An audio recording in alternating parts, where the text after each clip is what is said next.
remercié tout à l'heure. Estime Sonzar est déjà avec nous sur ce plateau. Estime est chargée de la communication digitale à Vox Media. Bienvenue sur ce plateau, Estime. Merci, Marie-Paul Nganga. Alors, Félix Tshisekedi, le président de la République démocratique du Congo, était en séjour à Brazzaville et le titre a fait la une de plusieurs journaux en ligne. En effet, Marie-Paul, il ne passe pas un seul jour sans que l'on puisse parler de Tshisekedi, Félix, sur cette chronique. Et là encore, il fait l'actualité. À chaque fois, c'est pas toujours la même actualité. Félix Tshisekedi est arrivé à Brazzaville jeudi en fait d'après-midi, donc hier, où il a été accueilli par son homologue Denis Sassou Nguesso. La diaspora de la RDC était également présente et lui a réservé un accueil très chaleureux. C'est au total un peu plus de 500 personnes qui étaient présentes. Et juste après cette réception, il y a également eu un bain de foule. Dans la soirée, les deux chefs de l'État ont eu un tête-à-tête. La teneur de cet échange n'avait pas été révélée hier. Mais aujourd'hui, grâce à un tweet de dernière minute relayé par le compte Ici Brazza, nous avons pu cerner plus ou moins ce qui a été au sommaire de leur discussion. On peut retenir, d'après le communiqué final de cet échange, c'est que le président Denis Sassou Nguesso a réitéré ses félicitations à Félix Tshisekedi pour son élection à la tête de la RDC. Il a également félicité Joseph Kabila Kabange pour la transition démocratique réussie et pacifique surtout, il faut le préciser. Et il a aussi souligné la nécessité de poursuivre les échanges entre les deux pays et de clôturer que les deux pays veulent renouveler leur attachement aux idéaux de l'Union africaine.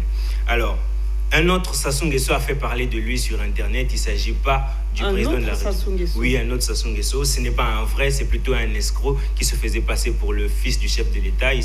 Son nom fictif était, son nom plutôt des opérations, on va dire, était Jean-Denis Sassou Nguesso. C'est le nom qu'il utilisait. Et même à des fins de dissuasion, ce dernier a engagé un garde du corps, en fait, pour pouvoir faire passer un peu son gros mensonge. Mais un mensonge qui n'est pas anodin parce qu'il a escroqué d'importantes sommes d'argent en échange de gros marchés qu'il aurait promis et même des privilèges imaginaires. Le soi-disant président qui se passait pour le PDG d'une société fictive avait également un complice ouest-africain et d'après les informations qu'on a pu recueillir, en tout cas, les principales victimes étaient des Ouest-Africains parce que le grand nombre de Congolais se doutent bien des noms et prénoms des enfants du chef de l'État. Merci, Astime. Vous avez également prévu nous parler des réactions des internautes sur le lancement du système de suivi des paiements des créances de l'État. En effet, l'annonce a été faite dans la semaine, je pense le 6 février, si je me souviens bien.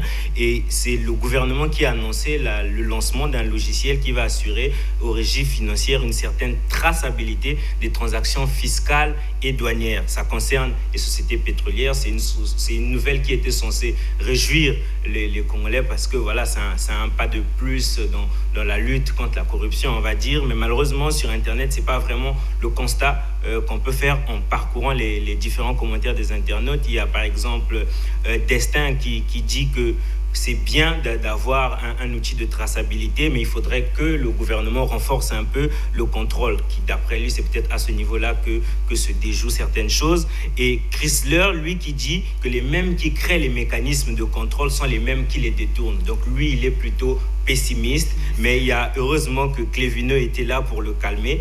Quelqu'un qui a réagi à son commentaire pour dire que c'est un test, l'heure est peut-être à la prudence, wait and see, et en anglais qui veut dire attendons pour voir. Okay.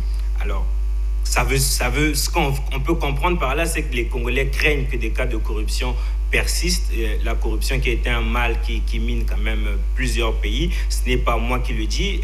L'ONG Transparency International a publié récemment les résultats d'une étude qui a été relayée par Le Monde Afrique, le journal français, et on peut déduire en parcourant un peu dans le fond de l'article que le continent est la région du monde où la corruption est plus forte. Et d'après ce classement, on se rend compte qu'il y a deux pays qui font exception. Il s'agit des Seychelles et du Rwanda. Quand je dis faire exception, ça veut dire que ce sont les pays les moins corrompus du continent, le Rwanda, justement. D'accord. Et comme on parle du Rwanda, je vais profiter aussi pour passer au sujet suivant qui concerne la coopération rwando-congolaise qui va être redynamisée. Il y a eu une rencontre entre Pierre Ngolo, le président du Sénat congolais, et Bernard Makuza, son homologue rwandais le 6 février. Ils ont traité du renforcement des liens d'amitié entre le Congo et le Rwanda. Les deux pays veulent améliorer leur coopération autour d'un échange d'expérience et d'expertise. Et cela de quoi régir Santi Rolls, qui est un internaute, qui a dit que ça serait intéressant que le Congo puisse imiter le pragmatisme et le sérieux qui ont fait la réussite du Rwanda. Il a peur que cet accord de coopération ou bien le fond des discussions entre Pierre Ngolo et son homologue rwandais soit qu'une alliance de plus sans changement viable. Voilà un peu ce qu'on peut retenir. Merci Estim. Et sur le net également, un article sur l'eau et l'électricité a attiré votre attention. De quoi s'agit-il exactement? Alors les téléspectateurs le savent, la SNE, la SNDE, chacun chez soi sait exactement ce que c'est, mais pour ceux qui ne le savent pas, la SNE c'est la Société nationale d'électricité et la SNDE c'est la Société nationale de distribution d'eau. Mais ces sociétés-là ont été dissoutes. Cette société a été dissoute en février 2018, les deux d'ailleurs, et elles ont été dissoutes pour contre-performance par le gouvernement. C'est lors d'un conseil de ministres que cela avait été arrêté.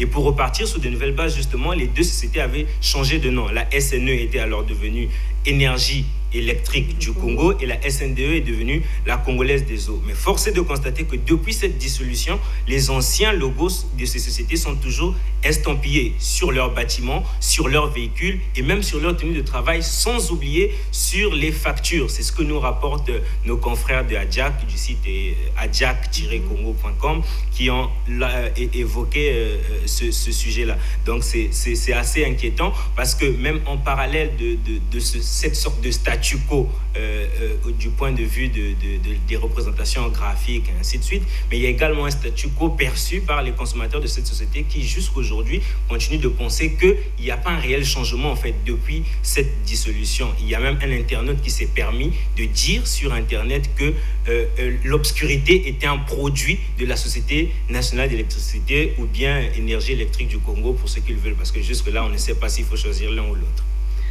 Estim Sonza, un reportage de Vox TV sur la dégradation avancée des routes à Makazu, un quartier, je crois, de l'arrondissement Sept-Filou, si je ne me trompe pas, a été beaucoup relayé. Oui, en effet, Marie-Paul, chez Vox Media, nous ne savons pas seulement tendre le micro, et il y a également sur les réseaux sociaux où nous donnons aux internautes la possibilité de réagir aux différents faits d'actualité qui sont relayés, notamment sur notre page Facebook ou sur notre compte Twitter qui s'affiche en bas de l'écran constamment dans le crawl.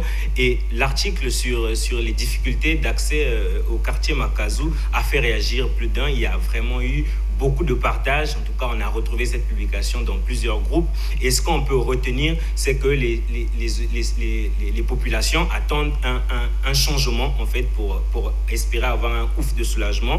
Et c'est le cas de Wisdom qui dit que leur quartier, c'est son quartier et que chez eux, on passe à l'involution et que cette involution prend de l'ampleur. Il a l'impression que notre pays va à contre-courant. C'est dire que la situation est triste et qu'il a du mal à le vivre.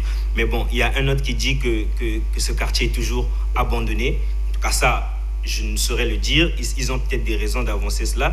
Et Chris qui dit que ces habitants ne doivent pas tout attendre de la part des autorités. Ils peuvent déjà faire l'effort de pouvoir désherber dans les environs. Donc, en tout cas, ce sont ce genre de réactions que nous recevons sur nos articles. Et c'est avec plaisir, en tout cas, que nous les recevons. Et c'est aujourd'hui, c'est avec honneur, en tout cas, que nous les relayons aussi. Ils peuvent savoir que nous prenons compte de ce qu'ils disent. Et maintenant, le monde peut voir ce qu'ils disent. Et c'est avec plaisir que nous recevons leurs futurs commentaires. Surtout qu'en passant, ça me permet de découvrir de temps en temps de nouveaux mots. Merci beaucoup, Estim Sonza, d'être passé sur ce plateau. Merci, Marie. Voilà, je rappelle que vous êtes chargé de la communication digitale à Vox Media. En effet, merci. Merci à vous aussi, chers téléspectateurs, pour votre aimable attention, votre fidélité nous rassure. Au revoir et à demain 19h.